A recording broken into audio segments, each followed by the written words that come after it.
Okay, surviving the top challenges in software testing. My name is Lloyd, and thank you, Lee, for the introduction. They tell me that if you can speak more than 3 languages, you are multilingual. If you can speak 2 languages, you are bilingual. And if you can speak 1 language, you're English. I'm English. So welcome to this session. The theme tune there to Rocky has a line in it that says, rising up to the challenges of our rivals. And I'm going to introduce you to some challenges that we're going to face in software testing. Now, some of those challenges you may agree with, some of those challenges you may not agree with. So that's absolutely fine, so long as it's not violent. I'm a happy guy. Here are the top 10 reasons why it's great to be a tester. At number 10, you get rock hard abs from belly laughing at project plans. At number 9, running automation scripts makes you look as though you're working really hard. At number 8, you get free beers and pizzas at weekends. That's overtime, by the way, if you didn't know that. At number 7, you feel good when the system works okay. You feel even better when it doesn't. At number 6, you never hear the words, you break it, you buy it. At number 5, you get to do a cool dance when you find a bug. At number 4, you can break anything and blame it on your job. I'm a tester. And I love this one. Your family and friends never ask you to explain your job. And number 2, you get paid for ruining the developer's day. Some people would do that for free. And the number 1 reason why it's great to be a tester, you can destroy the project manager's day just by shaking your head. I'm going to introduce you to some challenges. To start with, I'm going to take you through a little bit of an introduction as to what challenges are, how we might look at challenges, how we may react to challenges, and also the problem with some of the bad challenges we might have and what we might be able to do about those, and what makes it a good challenge as well. And then I'll get straight in to my top 6 challenges I believe we are faced with in testing. And I'm sure if I had the time, I'd love to come around each one of you and ask you. You're probably facing different challenges, and ask you what your challenges are. Now, the definition, what is a challenge? I looked this up, various definitions of what a challenge is. Let me just read this out. Something that is by nature or character serves as a call to battle, a contest that requires special effort and skill, or a demand to explain, justify, or call into question. So we can challenge an idea, we can challenge a philosophy, we can challenge, be challenged by doing something. Here's some examples. Climbing Mount Everest. Anyone in this room climbed Mount Everest? No one. Okay. That would be a challenge. Now, it would probably be a silly challenge for us if we haven't prepared. We need to do a lot of training in order to climb Mount Everest, and there's many people that have done it.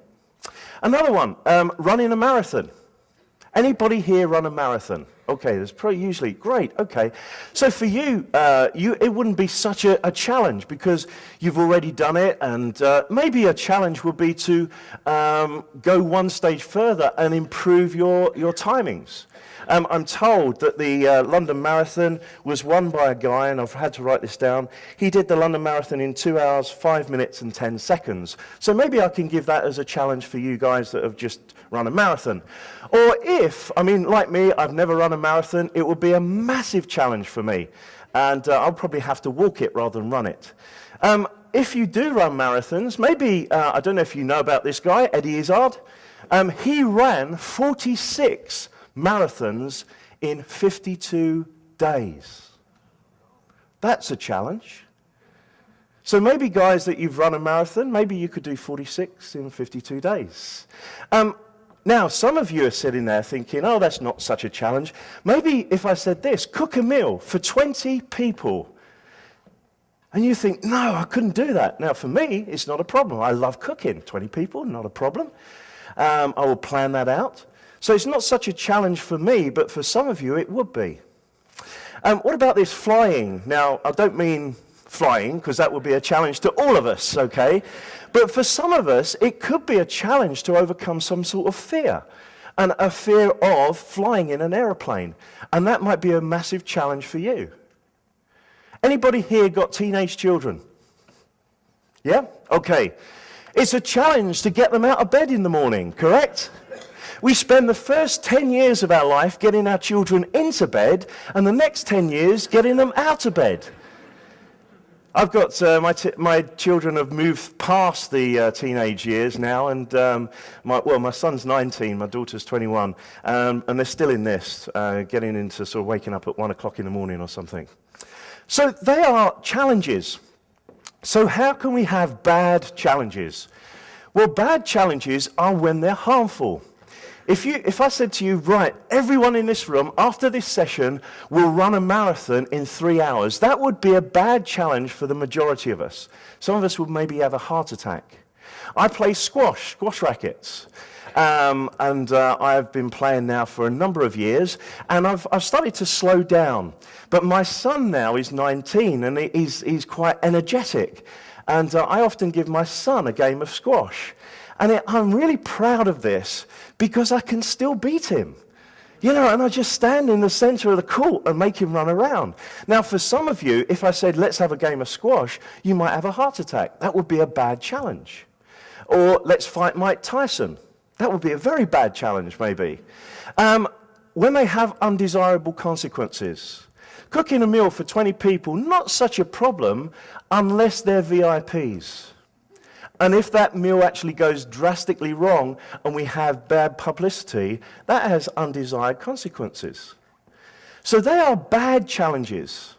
But when we look at good challenges, they're there to improve ourselves, to open up our minds to different things. And that's what I want to do this morning, is for everyone in this room to just open your mind to some of the things I'm going to talk about in terms of testing and challenges that we might be faced in testing. I'm getting to the age, Lee rightly said, I'm getting to an age now where I have to try and look at exercise, okay? I said in my class the other day that I went to the doctors, and I saw the nurse first, and the nurse weighed me, took my height, looked up on a chart and said, "You're obese." Okay, there wasn't any emotion attached to that at all. But the doctor then had a little bit more emotion and said I needed to do more exercise. So I've actually bought a treadmill. And I try and run about a mile a day when I'm at home. And I'm up to about doing a mile in about an hour at the moment. So I'm just, but I want to improve. I want to, sort of stretch myself and maybe do a little bit more, maybe do it in 55 minutes next time. So we need to open up our minds. One of the things is that I travel a lot, and I go to many, many different cultures, many different countries, and I have my own personal ambition, I guess, or goal. But one of the things I challenge myself to is I will try anything once. Any food once.